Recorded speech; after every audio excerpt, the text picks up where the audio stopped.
우리가 살펴보는 이 말씀은 예수님의 어머니에 대한 기록과 더불어서 예수님의 이름에 대한 이야기를 나타내고 있습니다. 이 구절이 짧지만 굉장히 파장이 큰 구절입니다. 왜냐하면 두 가지에서 그런데, 일단은 이제 동정녀 탕생에 대한 이야기가 기록된 공식적인 문서죠. 그러니까 이제 동정녀, 어떻게 여자가 남자 없이 아이를 낳을 수 있을까? 요즘엔 가능하죠. 어떻게 가능합니까? 물론 뭐 이제 그 의학적인 도움을 받아야 되지만, 그 뭐 시험관이니 뭐 이런 걸 해갖고 남자가 없이도 여자가 혼자 애를 낳는, 요즘에 뭐 연예인 중에 그런 사람도 있더만요. 근데 뭐 그러한 의학적인 도움도 없이 이것은 그냥 처녀입니다. 남자를 알지 못하는 여인이 아이를 갖게 되었다. 이것 자체가 사실은 지난 2000년간 거의 풀 수 없는 미스테리요. 이거에 대해서 여러 공방과 여러 사실에 대한 의심들이 많았습니다. 그래서 아직도 이 많은 수의 신학자들은 예수 그리스도의 동정녀 탄생을 믿지 않는 사람들이 많이 있어요. 많이 있어요. 의외로 되게 많아요. 그럼에도 불구하고 우리가 이제 동정녀 탄생을 믿는 이유, 뭐 그 대표적인 이유는 이겁니다. 예수님이 만일에 다윗의 피를 이어받아서 계속 쭉 태어났으면 무엇도 이어받냐면 다윗의 죄도 이어받죠. 그 다윗의 죄는 어디로부터 시작이 되냐? 다윗이 지은 죄도 있지만 올라가면은 그 위에 아담으로부터 내려온 죄들이 있단 말입니다. 그것을 우리는 이제 죄의 본성이고, 그리고 한마디로 원죄라고 하죠. 그러니까 가만히 있어도 죄를 지을 수밖에 없는 그런 존재, 뭐 그런 존재로 예수님이 태어날 수밖에 없다는 겁니다. 그래서 예수님은 죄의 본성을 가지시고 태어나시면 우리를 위해서 흠없는 어린 양으로 돌아가실 수 없기 때문에, 죽으실 수 없기 때문에 하나님께서 일부러 예수님을 동정녀 탄생으로 태어나게 하셔서, 그리고 우리를 위한 대속제물로 삼아주셨다. 뭐 이런 엄청난 신학적 사실이 있어요. 근데 뭐 이거 사실 우리 별로 여러분 크게 관심은 없잖아요. 그죠? 그래서 이 신학에서는 이게 굉장히 중요한 건데, 오늘은 저는 좀 이거를 살펴보려고 하는데, 예수님의 이름에 담긴 의미, 우리가 예수님이라고 부르는 그 이름, 거기에 담긴 의미가 무엇인지를 조금 더 구체적으로 살펴보려고 합니다. 우리가 예수님을 가리켜서 얘기할 때 예수님이라고 얘기하지 않고 뭐라고 합니까? 예수 그리스도라고 얘기합니다. 그래서 예수님의 이름은 예수 그리스도. 그리고 오늘 한 가지를 더 얘기하고 있는데요. 우리 함께 같이 한번 23절의 말씀을 읽어보도록 하겠습니다. 23절의 말씀입니다. 시작. 보라, 처녀가 잉태하여 아들을 낳을 것이요 그의 이름은 임마누엘이라 하리라 하셨으니, 이를 번역한즉 하나님이 우리와 함께 계시다 함이라. 임마누엘이라는 별명을 가지고 태어났습니다. 임마누엘은 임마누 하면 우리와 함께, 그 엘은 하나님, 우리와 함께 계시는 하나님이라는 뜻입니다. 그러니까 예수님의 이름과 별명을 다 합치면 예수 그리스도 임마누엘. 예수님은 이름이요, 그리스도는 예수님의 지위요, 임마누엘은 그리스도의 별명이자 예수님께서 이 땅에서 오신 그 이유를 뜻하는 것이죠. 자, 그렇다면 이름을 좀 한 가지 좀 뜯어보도록 하죠. 왜냐면은 이 이름 속에 예수님의 모든 사역과 모든 삶이 담겨 있다고 해도 과언이 아니기 때문인데요. 자, 우리 함께 21절의 말씀을 같이 한번 읽어보도록 합시다. 21절입니다. 시작. 아들을 낳으리니 이름을 예수라 하라 하니, 이는 그가 자기 백성을 그들의 죄에서 구원할 자이심이라 하니라. 먼저 예수님의 이름은 예수입니다. 그러면 예수님의 이름이 그 당시에 어느 정도의 수준이었을까? 요즘에는 제일 많은 이름이 뭔가요? 저희 예지는 요셉이가 이름을 지었어요. 그래서 왜 요셉이가 예지라고 졌냐면, 자기가 다니는 그 유치원에 제일 말 잘 듣는 애가 예지였대요. 그래서 예지라고 지어달라고 예지라고 졌는데, 예수님의 이름은 왜 예수라고 했었을까? 근데 웃긴 것은 예지란 이름이 의외로 되게 많습니다. 여기 보니까 유치원도 예지 유치원이 있더라고요. 예수님의 이름도 사실 그 당시에 많은 이름이었어요. 사람들이 많이 가지고 옛날에 철수 정도 수준입니다. 근데 왜 많은 사람들이 예수라고 이름을 지었을까? 그 이름에 담겨 있는 의미 때문인데 이 의미를 쉽게 설명하면 구원하다, 구원자라는 뜻하고 똑같습니다. 그래서 그 당시에 구원이 필요했죠. 어떤 구원입니까? 이스라엘 백성이 이게 우리로 따지면 식민지 생활을 몇백 년 동안 지금 하고 있는데 그것도 지금은 로마에게 붙잡혀서 로마의 속국이 됐단 말입니다. 그러니까 제발 로마든 어디든 여기서 좀 벗어나게 해다오. 우리는 정말 자주 독립국가로 살고 싶다. 옛날에 그 과거의 영광을 되찾고 싶다. 이런 마음이 많았기 때문에 우리를 구원할 자를 간절히 구한 거죠. 그러면서 애들 이름을 예수라고 부르기 시작을 했습니다. 근데 그 예수는 그냥 예수가 아니라요. 사실 그 뒤에는 여러 이름이 숨겨져 있어요. 대표적으로 이스라엘의 가장 찬란했던 마지막 이 중흥을 이끌었던 왕 요시야도 예수입니다. 요시야도 예수예요. 이게 똑같은 거예요. 예수와 요시야. 그리고 호세아, 우리 선지자 호세아라는 이름 알죠? 호세아도 사실은 예수란 이름과 같은 이름과 똑같습니다. 그리고 예수, 요시야, 호세아 그 위에 올라가면 어떤 인물이냐? 최초의 예수님과 같은 이름 바로 여호수아, 호세아, 요시야, 예수아, 예수 다 똑같은 이름입니다. 그들이 했던 일들은 뭐냐면 구원한 것이죠. 이스라엘이 망가져 있을 때 이스라엘의 망가진 신앙을 또한 그들의 국격을 높이는 구원자로 선 사람이 요시야였고 이스라엘 백성이 하나님 안에서 온전히 관계를 할 수 있도록 다시 하나님 앞에 나아갔던 사람이 호세아 선지자였고 또한 이스라엘 백성을 이끌어서 가나안에 들어가 가나안에서 하나님의 영광을 이룬 사람이 여호수아였습니다. 예수님께서 바로 이런 일들을 모두 하셨는데 주님과의 끊어진 관계, 하나님과의 끊어진 관계를 다시 잇고 그리고 주님의 나라를 이 땅에 만들고 또 하나님 안에서의 새로운 중흥을 일으킬 자로 주님이 이 땅에 오신 것입니다. 그뿐만 아니라 이 예수라는 이름에는 또 한 가지 이름이 숨겨져 있습니다. 그게 누구냐면 모세예요. 모세. 요건 잘 모르실 거예요. 모세라는 뜻이 이게 어떤 뜻입니까? 이게 어디에서 기원된 언어인지 잘 모르겠어요. 이게 뭐 애굽 말인지 아랍 말인지 뭐 설왕설래가 많아서. 근데 중요한 건 뭐냐면 이집트 공주죠. 이집트 공주가 모세를 이름을 지은 이유가 뭡니까? 걔가 물에 있는 것을 건져냈다. 물에서 건져냈다 해서 모세라고 지었죠. 이것도 거의 뭐 구원하고 비슷한 건데. 근데 그 모세를 통해서 예수님께서는 출애굽시키면서 이스라엘 백성의 역사의 첫 구원을 이루어 가십니다. 그런데 특이한 게 모세의 누이의 이름이 누구냐면요. 미리암입니다. 아시죠? 모세를 가장 지지했고 도와줬고 때로는 모세에게 시기해서 모세의 리더십에 도전했던 미리암. 아시죠? 그 미리암하고요. 마리아하고 똑같은 말입니다. 안 놀라시네요. 그러니까 미리암은 이거는 이제 그 히브리어고 마리아는 그 도금만 떨어져서 나온 일종의 아람어인 거예요. 그래서 미리암, 마리아 이거 똑같아요. 이제 이게 영어로 오면 뭐가 됩니까? 메리가 됩니다. 메리가. 그러니까 미리암에 의해서 어쩌면 그 모세가 태어나서 강가로 이렇게 띄어지지 않습니까? 마찬가지로 예수님의 탄생에 이 마리아가 조력을 한 거죠. 도움이 된 거죠. 그래서 이러한 예수님의 이름에는 이와 같은 이 구원자를 위한 많은 이름들이 담겨져 있다. 그럼 예수님이 왜 이 땅에 오셨는지를 우리 다시 한번 생각해 보게 되죠. 이 세상을 구원하신다.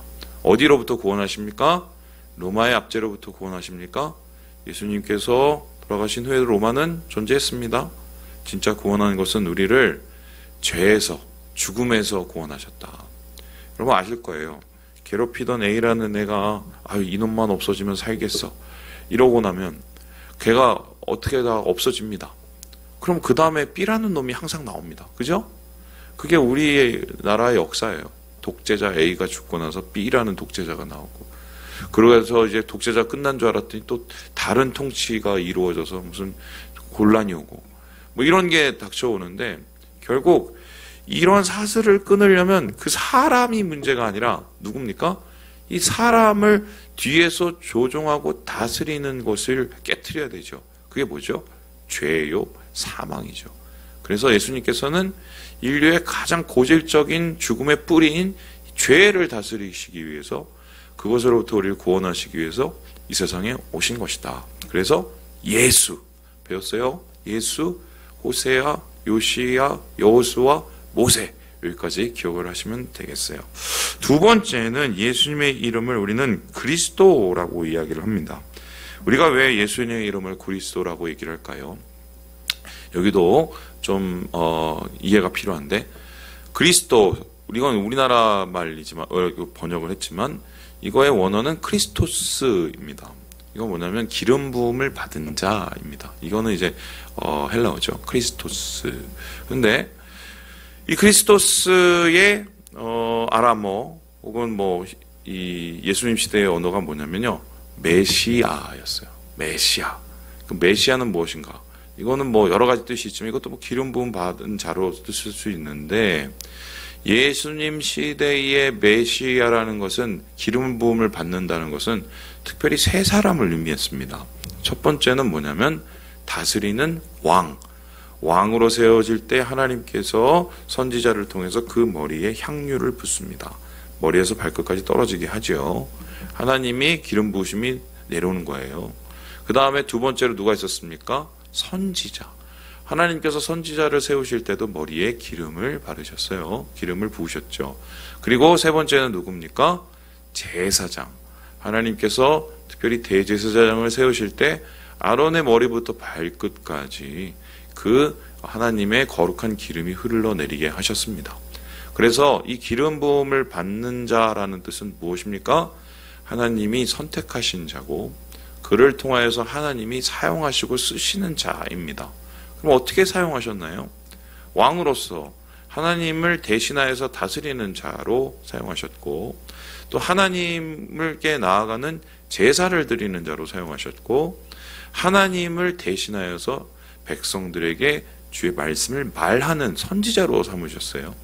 예수님이 이 땅에 와서 하신 사역이 바로 이것입니다. 크리스토스, 메시아. 이게 우리나라로 중국어로 하면 이게 뭐냐면 기독이에요. 이걸 중국말로 뭐냐면 지두예요. 지두. 그래서 중국에서는 이제 기독교를 지두쩌라고 하거든요. 근데 우리나라는 요거를 그냥 함자를 따서 기독교라고 하죠. 기독교가 뭐냐면 그리스도교입니다.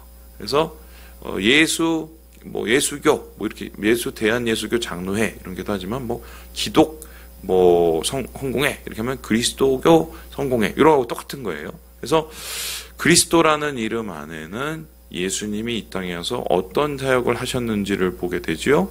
왕으로서 다윗의 잃어버린 그 나라를 다시 세우고, 또한 선지자로서 하나님의 말씀을 다시 이 땅 가운데 임하게 하고, 뿐만 아니라 어떻게입니까? 제사장으로 주님 앞에 나아가는 진짜 예배의 길을 여시는 분이 바로 예수님의 사역이었다. 이것이 예수님의 이름에 담긴 이제 두 번째 모습이라고 할 수 있겠습니다. 이 마지막으로 우리가 읽는 아까 우리 보았던 임마누엘이라는 말을 같이 한번 살펴보도록 하죠. 임마누엘은 우리와 함께 하시는 하나님입니다. 우리와 함께 하시는 하나님이 대표적으로 이스라엘 가운데 이루어졌던 기억이 있습니다. 언제인가요? 바로 출애굽 시대였습니다. 출애굽 시대 전까지는 하나님이 우리와 함께 하신다 말하는 말 자체가 사실 부담스러운 말이었습니다. 그런데 출애굽 시대 때 어떻게 하나님께서 이스라엘 가운데 함께 하셨습니까? 주의 성막, 그들의 성막 속에 중간에 위치한 하나님의 거룩한 회막 속에서 하나님이 임하셨죠. 그곳에서 성소가 있고 지성소가 있고 지성소에는 주의 언약궤가 있었습니다. 그곳에 주의 영광이 임하셔서 불이 올라왔고 그 불 위로 구름이 올라왔습니다. 그게 불기둥과 구름기둥이죠. 그래서 불기둥과 구름기둥을 보면은 하나님이 오늘 여기 계시네. 그리고 저 회막을 바라볼 때 주님이 저 거룩함 가운데 계시네. 그래서 그 회막, 성막, 그것이 다 하나님이 함께 하신다는 임마누엘의 증거요. 그거를 갖다가 그대로 예루살렘에 건물을 씌워놓은 게 그게 뭡니까? 그게 예루살렘 성전이 되는 거예요. 그래서 성전이 임했을 때, 성전이 지어졌을 때 어떻게 됩니까? 솔로몬이 확 기도를 하니까 하늘에서 주의 영광이 쫙 내려오고 불이 쫙 내려오죠. 똑같이 출애굽 광야의 그 모습이 그대로 재현된 거예요. 그리고 그곳에 하나님이 눈이 있고 하나님의 발등상이 되고, 그래서 하나님 앞에 그것을 어떠한 집으로 삼으셨습니까? 만민이 기도하는 집, 우리와 함께 계시는 하나님, 임마누엘의 구약시대의 모습입니다. 그래서 구약시대에 있어서 임마누엘은 어떤 뜻이냐면 거룩한 하나님이 우리와 함께 있어. 야, 이건 말도 안 돼. 너무 감사하네. 그러면서 또 한편으로 어떻습니까? 두렵고 떨리는 거죠. 왜냐하면 우리하고도 너무 다른, 우린 죄가 너무 많아서 참 하나님 앞에 갈 수 없는데 하나님께서는 우리와 저렇게 함께 계시려고 해요. 아유, 감사하다. 그래서 쉽게 까불지를 못했습니다. 예, 그 전모 씨, 하나님 뭐 그렇게 하면 까부르며 그런 말을 할 수가 없었어요. 왜냐하면 뭐 장막, 주의 장막에 영광이 임했으니까. 그런데 예수님께서 말씀하신 임마누엘, 예수님의 별명이 임마누엘은 좀 달라요. 하나님이 우리와 함께 계시는데 그냥 함께 계시는 게 아니라 인간의 모습으로 함께 계셨다는 게 중요한 겁니다. 인간의 모습으로 함께 계셨으면 어떻게 됩니까? 겉으로 보기엔 이분이 하나님인지 아닌지, 하나님의 아들인지 아닌지 티가 안 나요. 그래서 예수님께서 예수님을 가르쳐서 여러 가지의 뭐이겠지만 풍채도 모양도 빠지고, 그리고 심지어는 예수님 나이가 몇 살 때부터 사역을 했어요? 30살 정도 됐겠죠. 정확히 30살인지 그것도 이제 여러 가지 설왕설래가 있어요. 하지만 그쯤 됐는데 그 사역을 할 때 뭐 이런 비슷한 얘기가 나와요. 저 사람 몇 살이야? 30살이래. 에? 진짜 30살? 뭐 이런 얘기가 나와요.